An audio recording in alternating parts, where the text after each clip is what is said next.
Good morning, 6AMERS. The 6AMERS began in April 2020 in the heart of the pandemic. Forming this podcast is our way of extending the community and the message of the community into the world. Good morning, everyone. Welcome to the 6AMERS podcast. My name is Skye Michaels. I'm the host of this podcast. I'm joined by my amazing co-host, Emily Bossert. Emily, good morning. And this morning, what's a word that's coming to your mind that you've been focused on lately? Oh, for me, that word would be rejuvenation. You know, every morning when we wake up, we have a chance to begin again and begin again in that healthy, selfish way. I love that, Emily. Well, on that note, today our interview is going to be with Josh Higgins. Josh is a Compass San Diego agent. He runs an amazing team. He's also a former Army veteran, and he is just a tremendous human being, most importantly. I did want to give a short content warning. We are going to talk about some pretty heavy stuff in this episode, suicide, death, and PTSD. So if this does trigger you, I just want to give you a little bit of a heads up around that. But more importantly, Josh is someone that I look at and I can't help but smile. My cheeks literally hurt anytime I interact with him because of the fact all I do is have fun. And this interview for me was such a joy and a pleasure. But Emily, for you, what were some takeaways or some memories you had from the interview? You know, my cheeks too were hurting after this interview. This guy is just one special human being. And something that really struck me was that he is such a humble yet confident person. And he speaks to that. He talks about how we do need to control our egos. You know, that having that rockstar attitude is ultimately going to hurt you. It's going to hurt your business. It's going to hurt your relationships.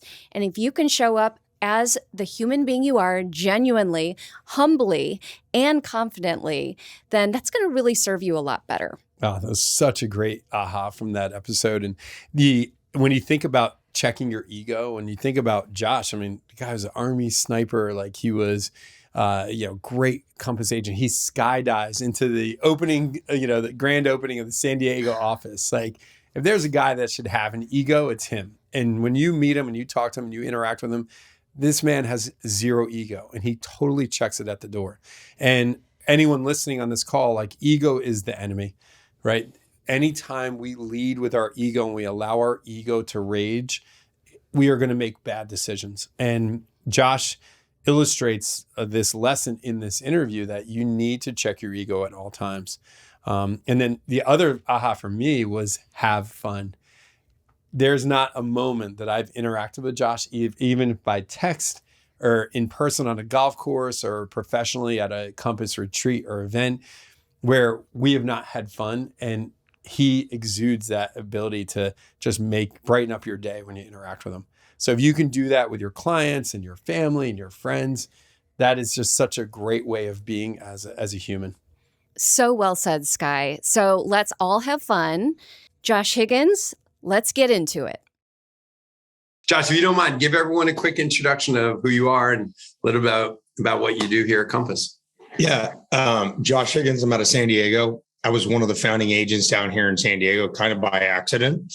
I had a small little brokerage. One of my agents left, went to Compass with another really great boutique brokerage down here. They were like the founding, but for my region, Bohea and South. And I'm like, there's no way I'm going anywhere. I'm really happy where I'm at.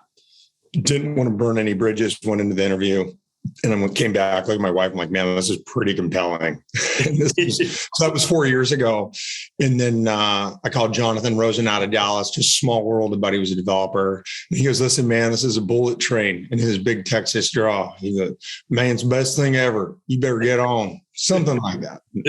And nonetheless, 4 years later, I no longer have my partner. And that's a good thing. And I think that's a testament actually to Compass.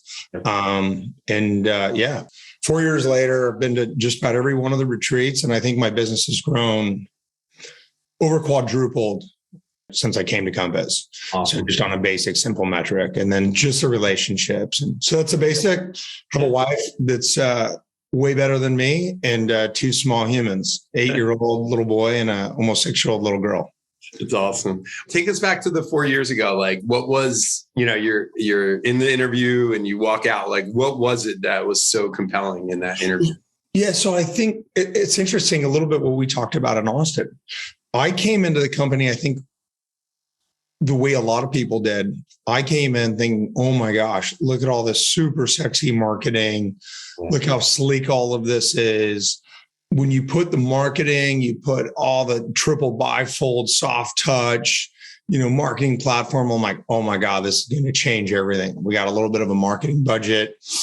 And at the time I thought, man, I can do anything with this. Can I do billboards? And no matter what I want to do on a billboard, yeah, do whatever you want. So that was a little bit compelling. From a business standpoint, I think what hit me very quickly and opened my eyes when I came into the company, and I think this probably maybe goes in line with where a lot of people are here and maybe have been. I came in and immediately was just wowed. I was wowed by the just genuine talent and authenticity and relationships that I was finding with agents within the company. I was in my very first sales meeting, which I hadn't been to a sales meeting ever. I had my own company. I worked on the finance side, very foreign to me. And somebody was talking about how to use collections and how they leverage it. And I was asking something. And at the time, we didn't have that many agents in San Diego. I think there was less than 1,800 agents in the entire country at that point. Yeah. I asked a question, two brokers that I become really good friends with that I knew of their name, but there's the intimidation factor back then. Oh, what are they doing? Yeah. They're like, oh man, here's exactly how we do the collections to leverage it. And this is how we get leads and this and that within 10 seconds of meeting these guys. And so immediately I knew there's something different, right? That coming to a place that had all these really sexy tools, for lack of a better term, all the marketing, all the engineering, all where this growth trajectory was going to go. And that's what got me in the door. And then what's kept me has been the people. And so meeting somebody that quickly, offering that level of support was really, I thought, humbling. Yeah. And then, part of the breakup with a partner, and I think that's part of the story as well. I looked around and he's a good human being. He's a durable business partner, or was. Yeah. Yeah. He very much had his head in the ground and was very much had the idea that if we could just do this, it'll be okay. If we could just buy one more building. We were doing multifamily. It was very low level. So this whole dream big was very not on the periphery. And so we take responsibility for ourselves. And I allowed myself out of loyalty to keep that relationship for so long. Looked around at all these agents that were super talented, very much cared about their clients, very much cared about their colleagues. And then their businesses were thriving. And so I saw that now I no longer had to manage a company. Compass was going to do it for me.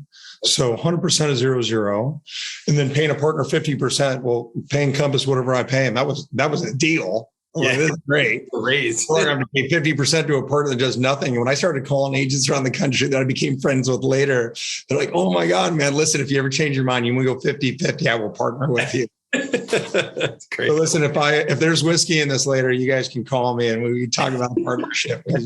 I'm loyal to a very dumb fault. Yeah. And so I looked at what this infrastructure had from the brokerage component and then the human component. And then it was time to part ways. And then from that, I'll be very open about what my business went. We were doing about 12 million a year, or I was doing about 12 million a year. And then the last 2 years been flirting in over 50 million last year and then 40-ish the year before.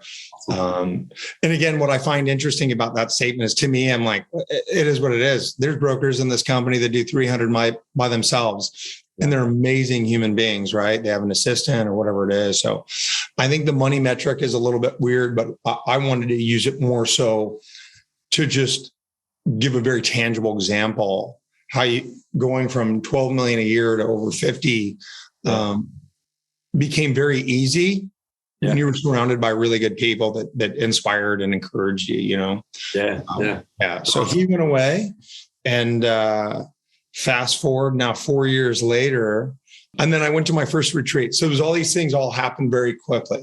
Come to the company. My wife's like, "What are you doing? You're already giving up 50% to this partner. Yeah. Now you're going to go join a company. You're going to give them this amount of money." It was all a money thing at that point. Yeah. Then we get rid of him, and then I'm getting ready to go to my first retreat. And my wife's like, "Oh man, what is this?" Even admittedly, I didn't know what I was doing. And she's, "You're just going to LA to go party? What's happening here?" And ultimately I did. My liver could attest. And I get to LA.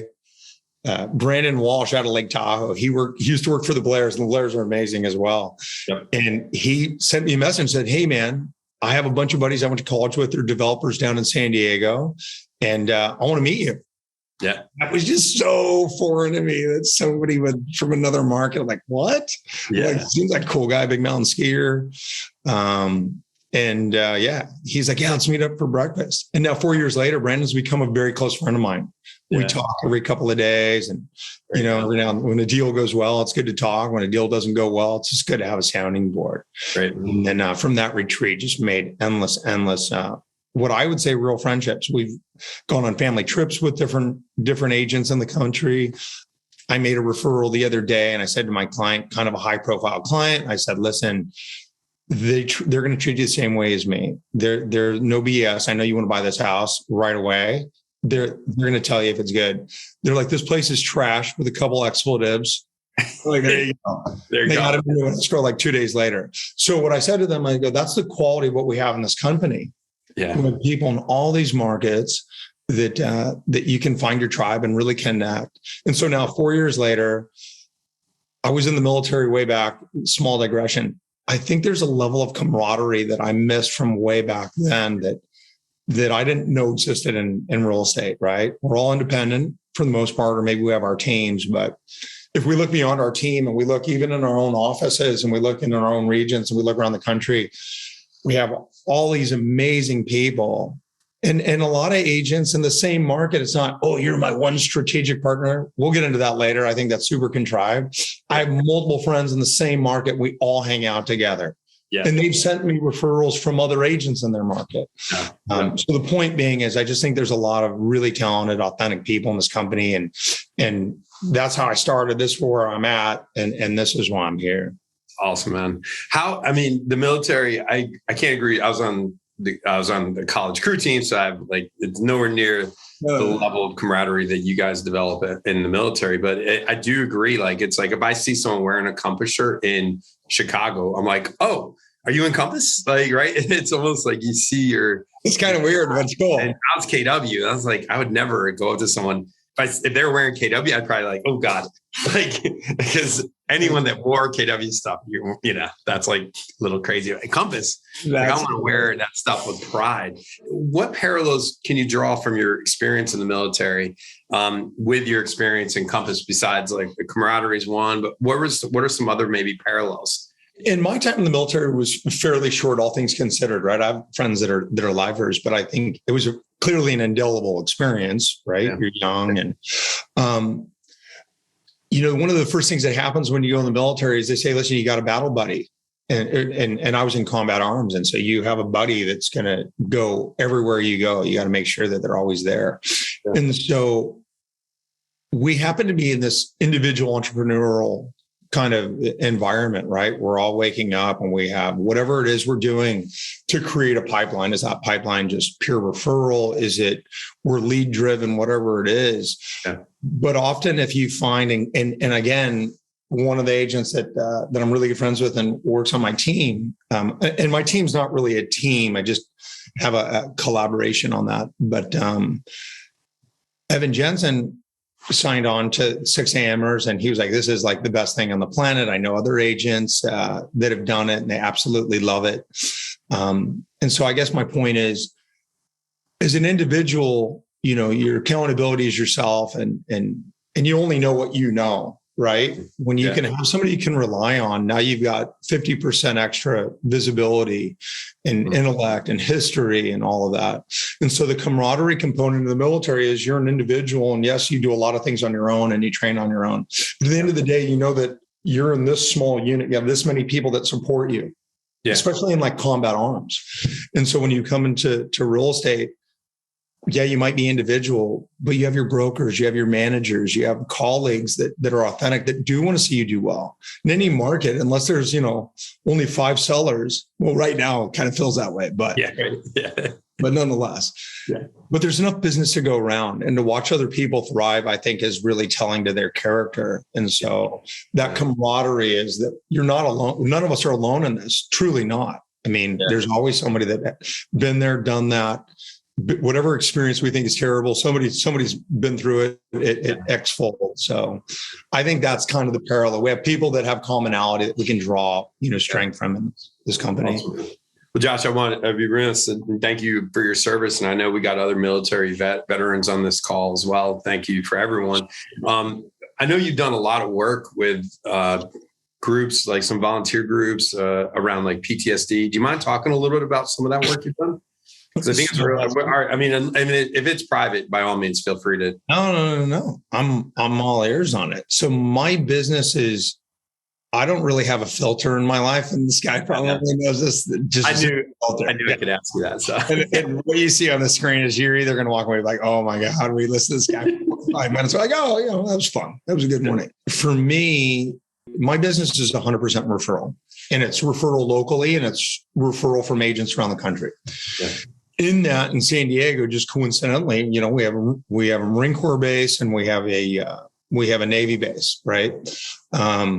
I also am a free fall instructor.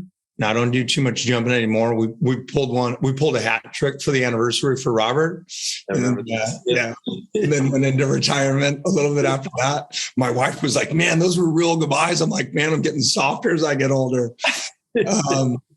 So in that, a lot of my clients from being a free fall instructor and just some of the military, there's a lot of military. And then we've had 20 plus years of war down here, right? We're not down here.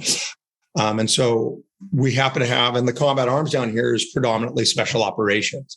And so I have a lot of clients that were career Navy SEALs and development group, and then Marines. And I have a couple of my Army buddies that I've given referrals to, right? So it all comes together. They're all friends, and they trust the trust part. Yeah. So once you create that trust, doesn't matter if it was 20 years ago, it was somebody you jumped out of a plane with.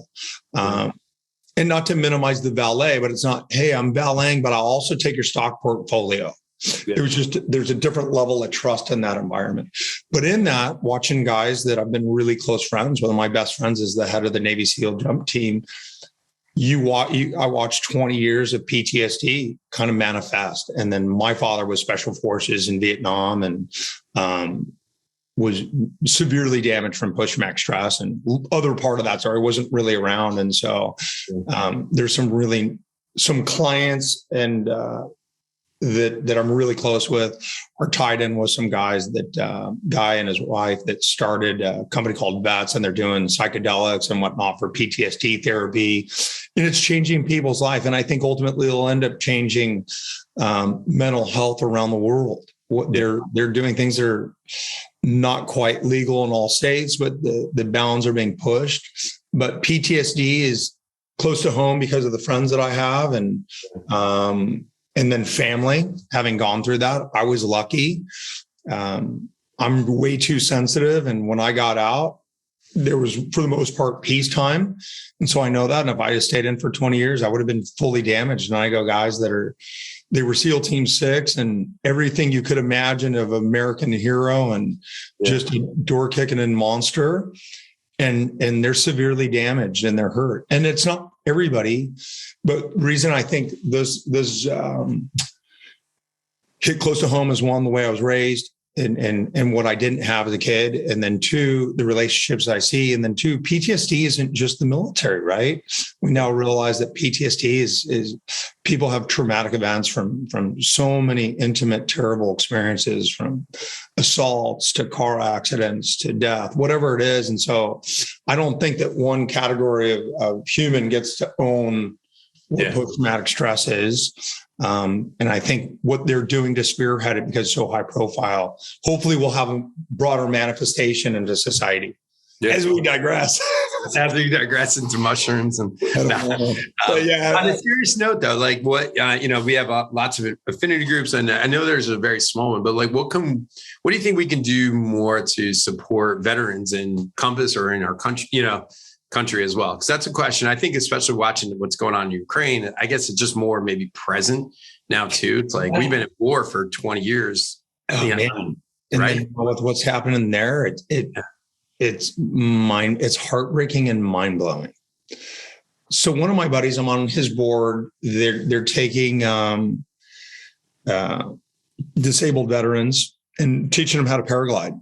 And I've taken disabled veterans and taught them how to skydive, and we've done tandems for them. Yeah. Excuse me. I think, any para activity I think is amazing to offer financial support or volunteer support, because I think what that does is it gets rid of our normal physical limitations that we're bound to on Earth, right? Yeah. If you paraglide and you don't have any legs, no big deal. And the first guys they got up, my buddy that runs it, he can't actively say who he is yet because he's an active SEAL, but the guys we took up were these young grunt Marines, man. And if you don't know any Marines are the best. They're that Marine infantry are just absolute. They're awesome. All service people are amazing. I got buddies in the Air Force, all of it. But these Marines, I can't remember if one of them was a double, but just a way that it didn't matter. Once you're in the air, it just doesn't matter. Yeah. You know what I mean? But then the PTSD comes back full circle, because I just think that our minds have these we record everything, right? Yeah. And so I think that if you can find anybody can find any opportunity to support that, it's not ever just going to go to veterans. It's going to manifest in society, and their kids. So very quick, and not to go dark, I didn't have my dad growing up. Yeah. He walked in the door one time, saw something on TV about Vietnam, a helicopter taking off, walked out the door. I didn't see him for a year. Yeah. So as a kid, you can't process that, right? So we have 20 years of veterans, 20 plus years of combat veterans. So it's not just them, it's their children, right? And their spouses and their parents and their siblings, and suicide and all of it are real things. So I think money that goes into deeper research to really understand that, like that VETS program, that's going to manifest deeper into society. They're going to find better ways to treat more people for depression, for all these things. That's what I think. I don't know. Yeah, that's awesome, man. No, I think it's great. And I think too, just talking about it is one way, like I was thinking, Memorial Day, we should all do like a Murph fundraiser for your the organization that your buddy runs, or I don't know. Just the ideas. I don't have much of a filter, right? And I've been around a lot of death. Just unfortunate. But I think we have taboos for rightfully so, I guess, for mental health and death and suicide. And my brother killed himself, suicide. Yeah. So you take all those experiences and you figure, how do you pass that kind of love forward? And right. How do you embrace the people around you? And when you realize that all of those things we do, and bring it back to real estate for a second. So when an agent thinks they're super cool, the last time I checked, if you got stabbed in the side, you're going to bleed red blood. It doesn't matter. I don't care who. So this like rockstar attitude is it's nauseating. It makes me want to throw up. Yeah. So I think the idea that your value is how much money you made, or your big deal, or how cool you are on social media, I just find it completely nauseating. Mm-hmm. It's just break down the barriers. And I think that's where I've been lucky with my clients, being only referral. Yeah. I have one layer. We'll go deep, or if I can't connect and go deep, we're probably not going to work together.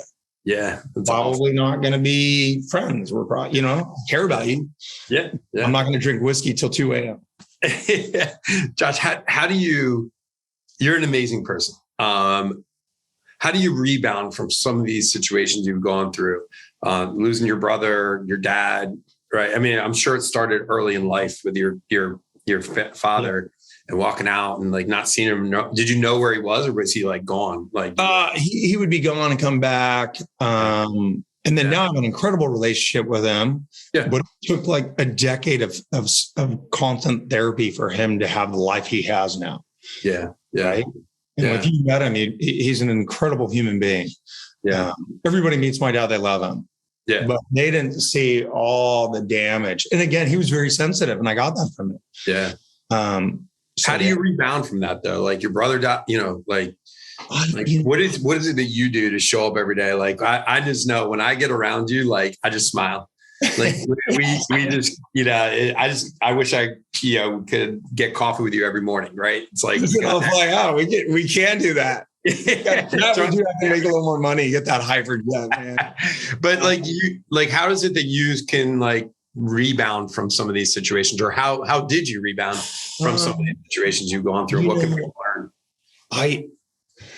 part of I know, and then parts unknown, and in terms of like what my wife has said and what other people said. She's my biggest fan and support, and she's been there through so much, and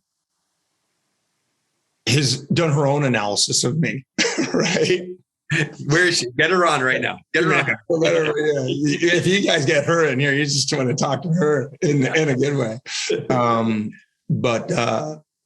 But I think it's multiple. I think one component might just be personality. And I think that's something that I've started to understand. Yeah. I think I'm generally optimistic by nature. Yeah. I'm super curious. But then on the other side, those first heavy losses, the first one, happened to be with my grandfather when he died. It's just weird. I had a lot of death. But then when my brother committed suicide, my father said, listen, love him for who he is, who he was, and who he'll always be. The weirdest way that gave me this really weird, immediate peace. And so as I've been through other friends that have committed suicide or been killed and all of it, and it's not owning the pain on your own end, but seeing the pain that it causes to the people around them. All the love that you have for these people and these relationships, I think part of where the optimism comes in is, man, we all have an amount of love, right? Yeah. And that love can grow, it can withdraw, whatever that is. But if you can carry the love of somebody that's passed forward, that's a really powerful thing. And I think it becomes almost intoxicating, right? That you can give that to somebody else. And my mother's one of the most amazing human beings on the planet. From that kind of a loss as a parent, you're not prepared to do that, right? Or go through that. Yeah. She runs shelters, all kinds of crazy stuff. And then the other side is, I think the positive side is my stepmother was like, listen, life is for the living. Yeah. And when we're here, we really, and it's not to minimize our daily struggles, but I often look and it's like, no matter how bad, and it was a little heavy at the time, right? It wasn't appropriate probably for my dad to say this. He goes, listen, he had come in town and was helping us clean our house. And he says, hey, listen, started crying and whining that I didn't want to do a deep clean on a house as like a 9-year-old or 10-year-old probably would. Yeah. And he said, listen, there were some expletives in there. And again, not a great parenting moment. Now I have 2 kids, I would not parent the same way. He's like, listen, there's 13-year-old kids with AK-47s cleaning them right now. Yeah. Wow. I was like, whoa, man, it's not messing around. Yeah. And then as I've gotten older and we live in a very insulated society, we're insulated from death. We're for the most part insulated from tragedies and by and large, right? And so I think where the optimism and positivity is, man, and I want to say it in a way where I hope it comes across. It's not contrived. My wife and I were not religious. That's fine, but we're very grateful. We just every day, man, we're alive. We're healthy. We have a great home. We have great friends that care. That if we lost everything, we wouldn't be on our own. There would be a tribe of people that would be there to help support, not give, but support, right? They would give. Yeah. And I think if we look at what our tragedies are and what we see, you need to grieve. I think grieving is being strong, but I think when you can grieve and when you can see the opportunities to carry your love forward, things start to blossom again. Yeah. And then you start to see more flower fields than you start to see dead leaves, right? Maybe. That's great. Well, and I think too, it speaks to like what a lot of this group is about, like where it's like love and kindness is strength and power, right? Yeah. It's like, I think if we can capture that mentality in this world, like being kind and loving people is so strong and so powerful. It's such a strong way to carry yourself. If you can truly have empathy for people and truly care, I think it's just the best tenet to live your life. Like, I laugh all the time. And again, we're in these that email that came out from Robert yesterday from the broker I read that kind of stuff and I'm like, are you kidding me? The idea that you would cuss at a colleague, like that's just incredible to me. So the kindness level is kind of when I say the nauseating part, right? It's actually really easy to be kind. It is. It takes effort to be a dick. Like you really got to make some concerted efforts to be a dick and really go out of your way to like manipulate the contract. And if you're the person, it's kind of the idea when you look around, you go, every realtor's an idiot. It's kind of the idea when somebody's like, oh, my exes are terrible. Then you got to take a step back, like, maybe you're terrible. Exactly. Right. And so I think if people just take, it's really easy to be kind and care. And so like in transactions, it comes back to real estate because what we're doing, there's a lot of ego out there. And some agents either were trained wrong or they lived a different life and think that being combative is a way to treat your colleagues and your clients. And it's not. And people go, oh, we got a major problem. My tenant on that every time, my assistant is like, oh my God, I cannot believe you're so calm about it. I'm like, it's not about being cool or the calm. My tenant is this. Did somebody die? Did they lose all their money? Or are they going homeless? If those three things didn't happen, we can solve every problem with paperwork. Yeah. Paperwork. A couple DocuSigns. Ooh, the movers get pushed back. I get we're stressed. But you're not going to go homeless. You didn't lose all your money. Nobody died. So there's no reason to be, for lack of a better term, a dick. Yeah. And I think, and people can sense the sincerity when you're present, right? So I think if you can be present and be kind, we wouldn't be in war. We wouldn't, I don't know. I'm minimizing it, right? But that's cool that that's a big tent for you guys. Yeah, I think that's so powerful, especially like, you're Army veteran, like, and where did you start? You were Army, right? Is that? Yeah, peacetime was broken out. I laugh. Here's the joke. There were a couple hot spots that would pop up. And at the time, I thought I was going to be Chuck Norris and I'd volunteer. And I was in a small unit that I had to screen and get in. And I'm like, hey, guys, send me. And they're like, man, you're mission essential. We can't send you. Like, if I leave, it's like an eighth of the unit. So special forces. Trying to go, try to be Chuck Norris and volunteer to go coach with all these things, and they don't send me. There was bigger power that didn't. Because again, I'm very sensitive, and while I had trained to do awful things, now as a dad and this and that, I'm like, I would be the poster child for PTSD. So at the time, I was willing to do it. Yeah, the cards lined up in a different way, and it is what it is. So the people that did sacrifice, we'll honor them, right? Yep. You sign the dotted line, and you never know what's going to happen. Yep. For me, got to shoot a lot of things, blow some stuff up, and have a good time of it. Yeah. Meet some great people. Yeah, that's great, man. What are some leadership lessons you learned in the military that you still carry with you today? So that's interesting. I found a letter from my dad that's 24 years old. Just randomly the other day. And I told my wife about it. I kind of fast tracked through ranks when I was going in, and I was getting ready to graduate. I was an honor graduate in my infantry school, and I was getting ready to go to sniper school. And I was in the middle of Georgia. It was raining. I come to find out later I had strep throat, and I was like this mock little platoon leader. I was in the military years later, but there was this moment. It's new. It's all floodgates, right? Fire hose at you. And I get a letter from my dad, and in that letter, he said, doesn't matter how fast or good or capable you think you are, you're only as good as your slowest man. Mm. And you take care of your slowest man, and you lead from the front. Mm. And I think that's it, right? You can't just tell people what to do. No. You have to show it. So my assistant, she's been a friend of 16 years of my wife and I. We brought her on almost 2 years ago. Best business decision I've ever made. Yeah. Compass was the best. And I'm not just saying that to like rock Compass, but that's true because all of this happened, right? Yeah. Come to Compass, get rid of the partner, hire her. I go on more vacations now and business grows because I'm taking care of my family. That time doesn't go away. And clients are endeared and they're intoxicated by your energy, I think. Yeah.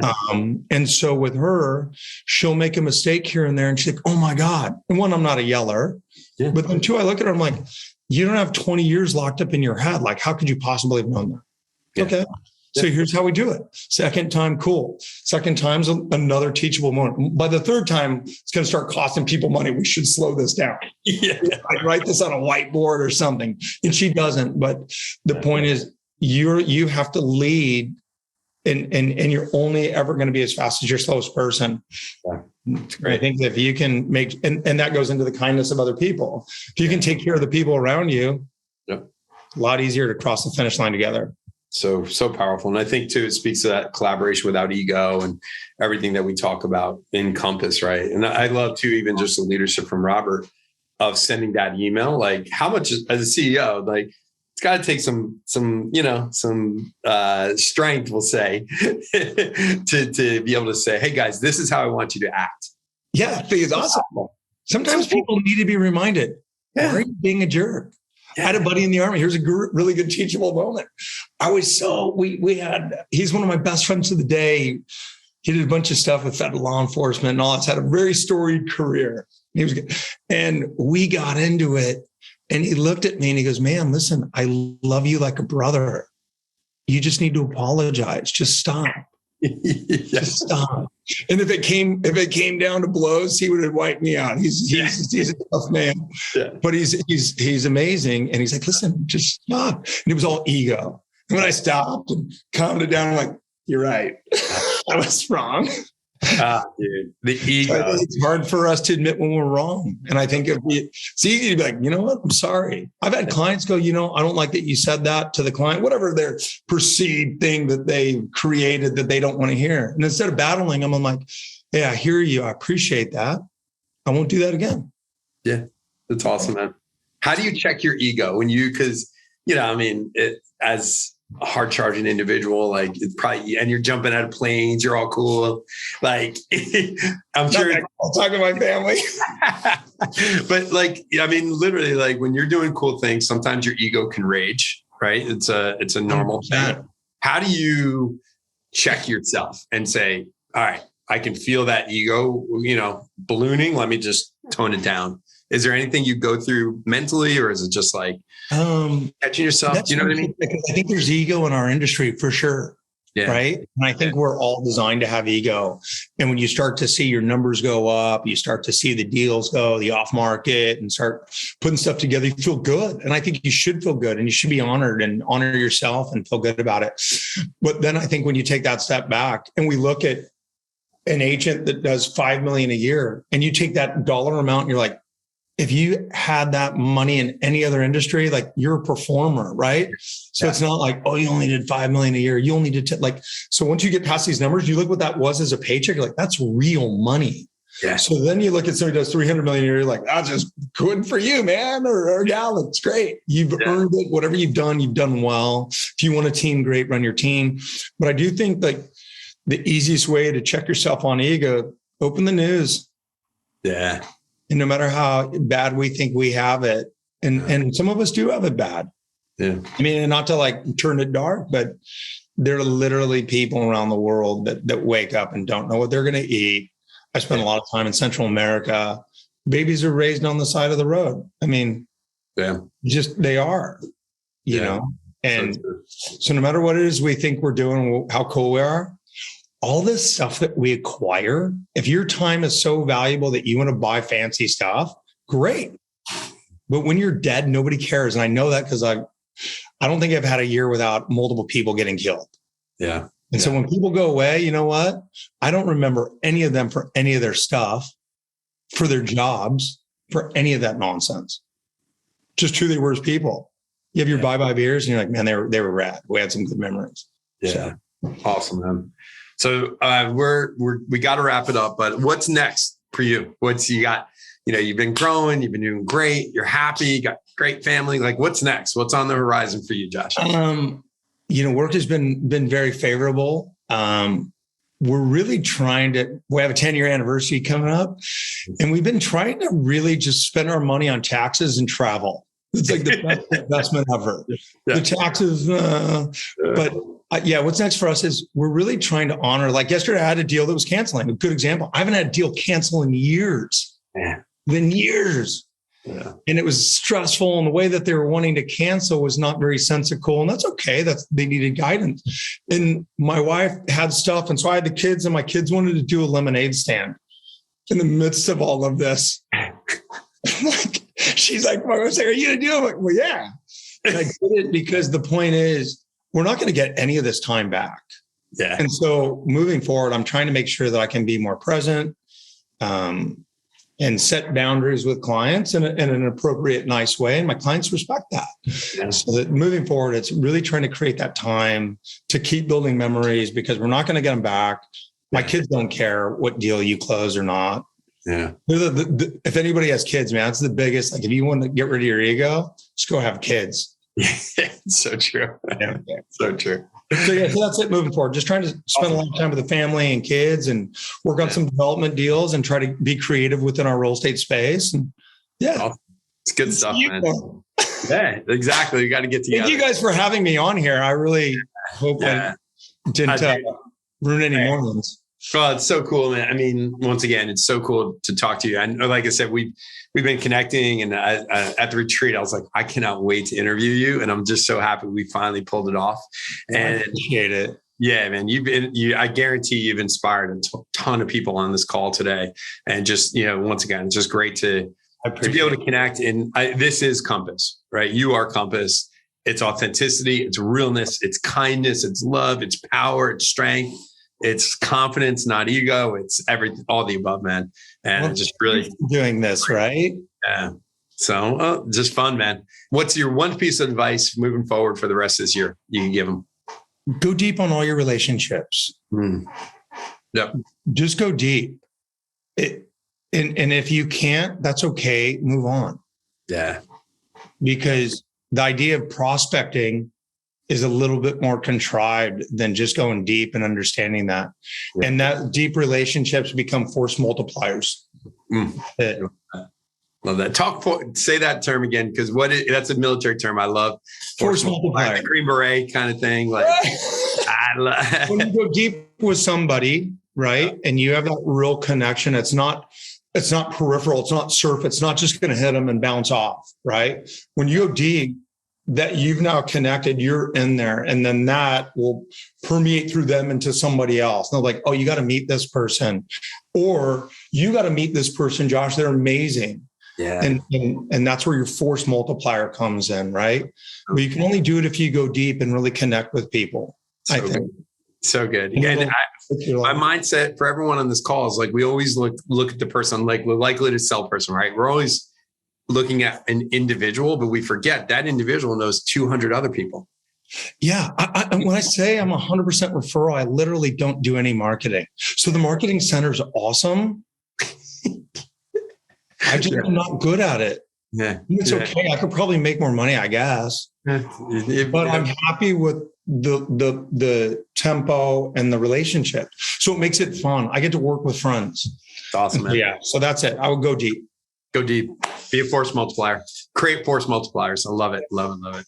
Well, thank awesome, you guys, and everybody, for having me. Yeah, I really appreciate you. And guys, hopefully go deeper in your relationships today. Go to your likely to sells.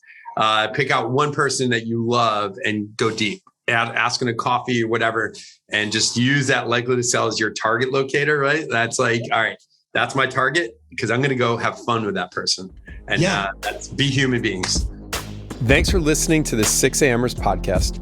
If you liked what you heard on this episode, we would love to hear from you. So leave a comment and review, and don't forget to subscribe. For more information on our 6AMERS community, guests, book recommendations, and more, visit our website at the6amers.com, the6amers.com. We also invite you to follow us on Instagram for a daily dose of inspiration, motivation, and fun. See you next time.